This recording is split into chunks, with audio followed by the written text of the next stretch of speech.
Hello, my little ponies. Artelisiana here. Link to my Divinian art in the description below, and also for my Patreon if you like to do that.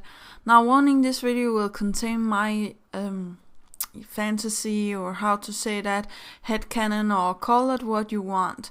So if you don't like that kind of stuff, click away or stay. Yeah, here we go. 3, 2, 1.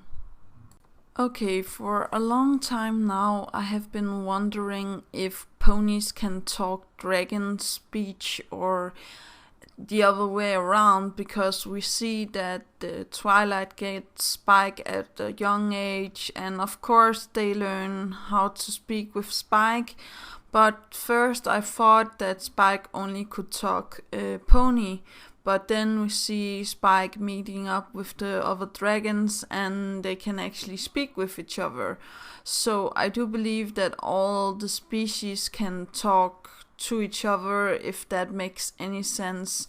So the ponies can talk with the dragons, the cows and stuff, all of them, I guess.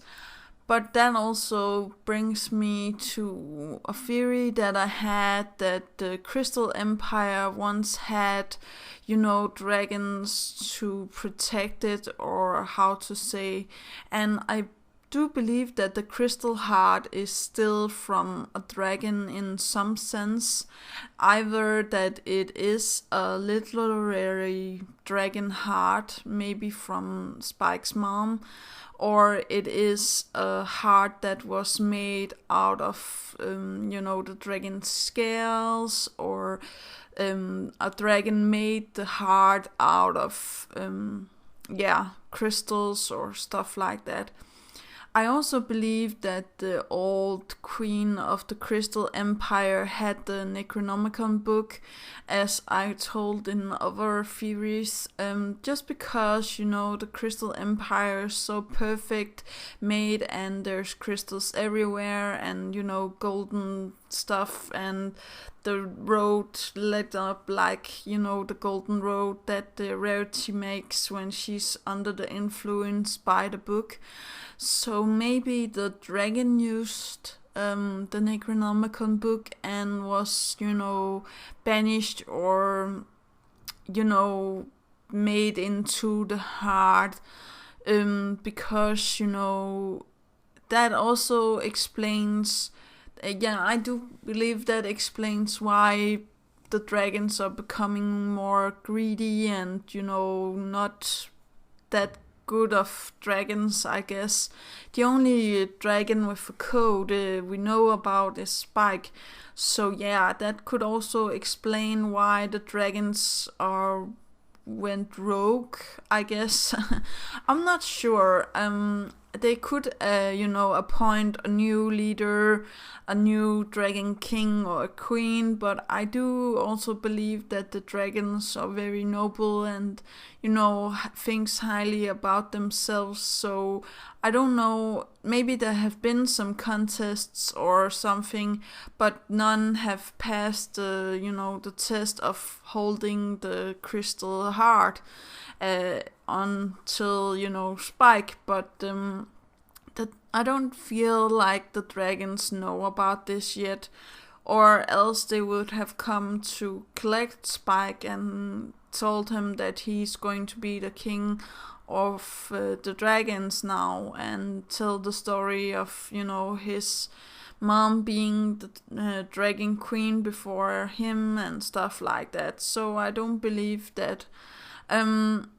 I also believe that the crystal heart could have come from the old crystal queen, the pony queen, that is. I do believe that Sombra actually loved the crystal princess, if that makes any sense. That could also explain why there is a door that needs, positive magic to be unlocked, or in this case needs a love spell to be unlocked. I do believe that Sombra also made the door not just for Twilight, but also for his wife, the Crystal Queen. So yeah, I do believe that Sombra, that's also could explain why Sombra haven't corrupted the crystal heart.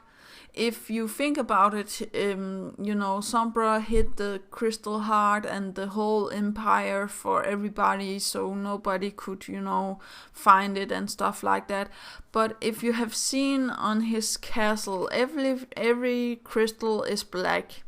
Every stuff is, cold and it's not that nice to look upon, but the crystal heart is pure, it's still blue and still works. I don't know if it's because Sombra couldn't, make corrupted or what it is, but I do believe that Sombra wanted one memory of his long lost wife, or how to say that. I don't know if that explains why he licks his lips when he tries to capture the heart, but I do believe that he don't want to eat the heart. I just feel like that he's preparing, his attack to actually, destroy it or corrupt it. Because it's become so weak, so I don't know. But the Cadence and Spike makes it sure that doesn't happen. I also believe that the Cadence was not the old Crystal Queen. I do believe that there was other Pony Queen before her, or a Dragon Queen, as I told in this theory. And I also believe that the dragons and ponies and griffins once had an alliance or friendship before everything went wrong, or how to say that, with the Necronomicon book turning everything into crystals, because we see that in the Crystal Empire there's these statues of griffins in crystal, and I am like, well, if there's statues of griffins in crystal, either they have fought a war with the griffins and the queen have used the Necronomicon book to turn the griffins into crystals. That's a little bit, harsh. Or else they had an agreement that the library, or where it is, was the griffins part of the city, and the rest was the ponies and the high end of the castle, and from there was the dragon territory, or how to say that.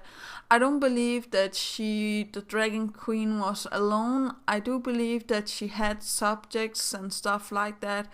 And we haven't seen if the changelings can turn into other creatures than ponies, sorry. So I do believe that they also can turn into dragons or other creatures like cows, bunnies, so on. I'm not sure about this theory, but what if the old pony queen, or Dragon Queen in this case, turned herself into a pony and a dragon and a griffin just to appease her subjects and make them at ease, and when she founds the Necronomicon book, everything goes wrong, and she, turns into chrysalis and turns some of her subjects into changelings. It could be some of the dragons, or some of the ponies, or some of the griffins that are turned into changelings. I don't know if this makes any sense, or if it's just weird, but I do feel like it was a good theory to think about. And that's actually all. Do remember to take care of yourself, and do remember to take care of others. Do remember that inspiration is right around the corner, and do remember to have fun. Yeah, that's actually all. Okay, bye.